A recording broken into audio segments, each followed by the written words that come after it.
Cracker Barrel's new logo and $700 million brand overhaul, sparking some backlash from customers and critics who say the company is abandoning its country roots. You see the old logo on the left there with the older gentleman, the Cracker Barrel kind of leaning back into things. The new logo, yeah, to put it politely, looks pretty bland. The stock did fall about 10% yesterday. Joining us right now with more on what's turning into a major branding blunder is Americus Reed, Wharton School Professor of Marketing.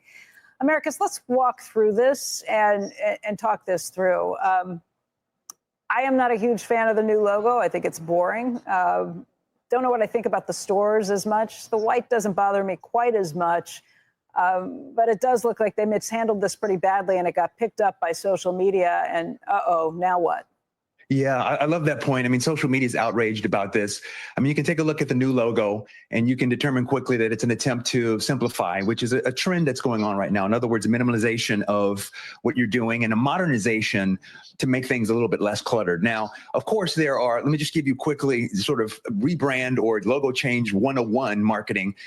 You definitely want to tweak a little bit. That's point number one. Point number two is you want to make sure that along with the change, you have the story ready. In other words, you have the narrative prepared to tell consumers why you're doing this and what's behind the change. And so if you don't do that, then you can see what we're seeing now, which is a lot of people filling the silence with respect to their negative reactions to the logo. And then point number three is to make sure, and I'm not sure if they did this or not, but you make sure you do a little tiny test of things with your most loyal customers, and you just get a pressure test to see how they react. Because if it's this kind of vehement sort of vitriol anger, you could probably pick that up in a smaller test and you can figure it out way before this spirals out of control in the way that it has. Yeah, now we're talking about going broke.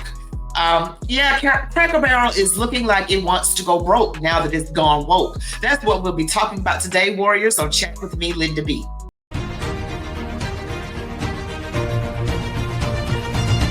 All right, Warriors, you know what to do. Don't forget to give me the thumbs up. It really helps my video go out farther into YouTube. Comment, share, subscribe to my channel if you haven't already. Select all notifications. Stick around to the end. Let's go. All right, you all have heard about this rebranding, this modernization of what has become a staple of nostalgia. Cracker Barrel. They have taken pawpaw off of the logo. They have made it very bland, as you've seen from the CNBC anchor. It is quite boring. And why are they doing this? Do we need somebody to contact Sydney Sweeney so she can save this? Because Sydney Sweeney, girl, what are you doing right now? All right, she might need to come do a Cracker Barrel commercial, but they might want to get rid of that CEO by the name of Julie Masino.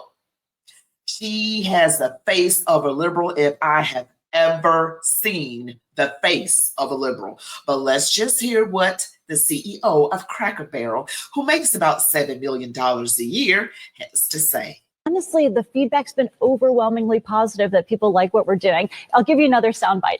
I actually happened to be in Orlando last week with all of our managers. We bring them together and once every other year. And the number one question that I got asked, Michael, was, how can I get a remodel? When can I get a remodel? How do I get on the list? Oh, really? So because the feedback and the buzz is so good, not only from our customers, but from our team members. They want to work in a wonderful restaurant. So we're doing everything for our guests and our team members. All right, there you hear it. That was the CEO of Cracker Barrel, Julie Masino. And again, I say she has the face of a liberal. I mean, liberalism is really destroying this country, in my opinion. The stocks have gone down. People don't want to go to Cracker Barrel anymore. They've embraced LGBTQ+, that they're going to put that sort of merchandise in the stores. I just read it. They're catering towards that particular demographic, which takes away the main reason why a lot of us even go to Cracker Barrel. I like going to Cracker Barrel the way it was, not how they're changing it to be. One of the main reasons I love going is not even because of the food. It's because of the decor and the nostalgia. You see old Coca-Cola bottles and you see old everything from times past, which makes you think of good things. You have the country front porch with the rocking chairs. You have pawpaw. You have everything around is like old school that takes you to a more simpler, more godly, conservative time. you can escape this wokeism when you go into the old Cracker Barrel, not the new one. You guys have made a dreadful mistake. And you all might as well hire me to be your CEO, because I would put the nostalgia back. I would put Pawpaw back. I mean, I would just go to look at the old candies that we used to enjoy as children, the moon pies, the now and laters, as we say in the South, now laters, and things like that. That's why I like going, and to see the rocking chairs on the front porch, and see people with their grandchildren sitting in their lap, rocking back and forth. It just has that very old school, going to your grandma's house feel to it. And they've taken that all away and scrubbed it all clean and modernized it. So as you can see, this is the old Cracker Barrel. It is the old one with the like green walls with the paneling, and it's got old nostalgia pictures, and everything is like something you would see at your grandmother's house, like an old beach house or something. And you've got the wooden chairs and the tables rather than the booths. Now they are wanting to make it look like this. Okay, they took away the wooden chairs and tables. They have booths. They've taken the nostalgia for the most part off of the walls. You have a little bit of it, but it looks like it's very modernized. It looks like Pinterest. I mean, it doesn't look like the old school Cracker Barrel that you just have grown to know and love. It doesn't look like any of that. So they need to bring Sydney Sweeney. Maybe she can help them out. Look at this. Look at her face. That is the face of a liberal woman. If I've ever seen it, if liberalism ever had a face, this is the face. Julie Masino. Okay, that is the face. And also, just the alliance, like they have this LGBTQ plus alliance right here, and they're going to have LGBTQ merchandise as well. They're partnering with that demographic. They might as well call Dylan Mulvaney at this point, okay? Because this is not something that I would want. Just going through, that looks like Sydney Sweeney. Oh, okay, it looks like Sydney Sweeney right there. Maybe they can put her on the logo. I mean, they need to do something, because right now they are destroying a brand. Look at this boring logo. It has no character. It has no feeling of nostalgia. And that's what a lot of people want out of Cracker Barrel, is nostalgia. Not so much, for me, it wasn't the food even. It just wasn't the food. It was nostalgia. It says that, oh my gosh, look, they come up with their own new logo. There's a man with an afro and one of those fans. And the rainbow here. It says the CEO of Cracker Barrel is woke and supports LGBTQ+. She has single-handedly destroyed a wonderful restaurant. It went from Southern values and tradition to vile and disgusting. I don't want people to lose their jobs, but hoping it goes out of business. They may just honestly, and look at the stocks have fallen under this woman. Okay, seriously, they know you go woke, you go broke. Look at everything. Look at what she is doing. And I'm telling you, they are going to go broke with this. This is not going to work. We want nostalgia. Now, you got some people out here, Black folks, that are posting saying they want their Cracker Barrel to have a hint of the Jim Crow South. Otherwise, they don't want to eat in it. You want your pancakes with a side of racism. That is not what people mean when they talk about nostalgia. They're talking about an old time when life was simpler, not that particular part of years past, but the simpler part of it. You got all kinds of people out here, but I'm telling you, I don't like it. They need to call Sydney Sweeney and take care of this. Their stocks have fallen. It is a mess. And I want to read one last thing to you. All right, so looking at this, and this is a simple Google search, it literally says, yes, Cracker Barrel has taken steps to support and align with the LGBTQ plus community, particularly in recent years, including adding LGBTQ plus to their employment non-discrimination policy. Let me just say, everybody should have the ability to get a job. I am not against people who belong to that community working. I just don't want it pushed off onto the rest of us. What you do in your own time, in your own personal life, that is your business. Do you. But to push it out in the forefront where we have to consume it when we don't want to consume it is my problem. Okay, I mean, if we have a right to have what we want to have in this country, then I should have a right to go to a traditional Cracker Barrel. Okay, they want to add LGBTQ plus employment non-discrimination policy, which is fine, and celebrating Pride Month, that's an issue. With events, they want to celebrate Pride Month with events and merchandise during Pride Month.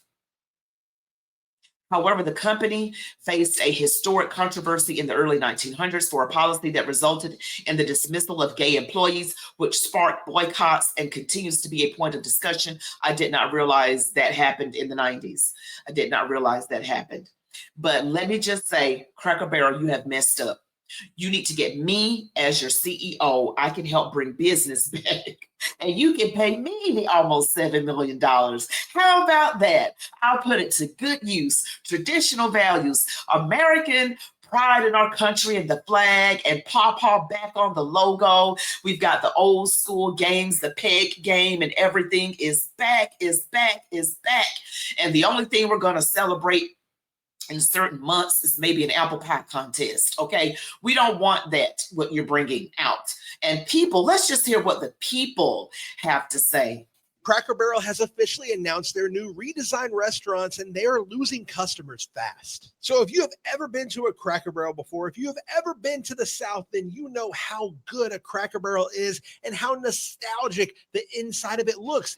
This is what a Cracker Barrel restaurant normally looks like. However, because of the new redesigns that they just announced, this is now what Cracker Barrels look like. We have some sort of pictures on the wall. We also have some rolling pins, and everything is just painted white and doesn't look good. And people hate these redesigns so much that their stock has fallen 14% in a single day today. Not to mention, on top of the redesigns of the restaurant, this is the new logo redesign. You remember this logo right here? That is the nostalgic Cracker Barrel logo. Now we have this minimalist logo down here that just looks so tacky. And this woman right here is who is to blame. She is their new CEO, Julie Masino, who used to be in charge of Starbucks of all places. And she has the nerve to say that most of the managers and owners and operators all are begging to have their Cracker Barrel redesigned like these are. Not to mention, she has single-handedly lost Cracker Barrel about $100 million in value just today as the stock plummeted. Not you two. I mean, are you guys going to attack every American institution? Whatever happened to go woke and go broke? So if you haven't heard, the CEO of Cracker Barrel is allegedly, I got to say allegedly because, you know, I'm getting violated for misinformation, but allegedly making some changes to the logo of Cracker Barrel. Yes, ladies and gentlemen, the Cracker and the Barrel is no longer. And not only are they changing the exterior, they're also changing the interior. Just as bland as the outside, the inside will be. No more historical Southern charm, no more pancakes for me. I mean, this woke shit has got to end. When will it stop? I mean, it's bad enough we lost Aunt Jemima and Uncle Ben and a host of other colored folks under the Biden administration. I mean, Cracker Barrel, why? I mean, that is a Southern Christian establishment. And now I hear, allegedly, that you guys will be serving alcohol? Make it make sense. There you go. People out here in the streets really are not liking it. Okay. You have some people that are saying that, you know, they want to be reminded of the Jim Crow South when they go into a Cracker Barrel, but that is not what I think of when I go into a traditional Cracker Barrel. I think of nostalgia. I think of moon pies, the now and laters, and like I told you before, these old school candies and these games and the little pegs on the table and the nostalgia. I would always look around at the old Southern art, you know, like, you know, just like things from a long time ago, whether it was a rolling pin or whatever it was, what was used back in the 30s, 40s, and 50s, whatever it was. But everybody's going to go, I just don't like it. They got rid of the Cracker and the Barrel. You guys tell me what you think about this. I don't know. I say they're about to go broke. and I say, I want to be the CEO of Cracker Barrel. They're like, Linda B, you don't look like the one that would be the CEO of Cracker Barrel. Well, whatever. They won't go broke with me. Thank you all so much for watching this video. Don't forget to smash the like button, comment, share, subscribe to my channel, select all notifications. You all be blessed. Love God, your families, these United States of America, and to march on, warriors.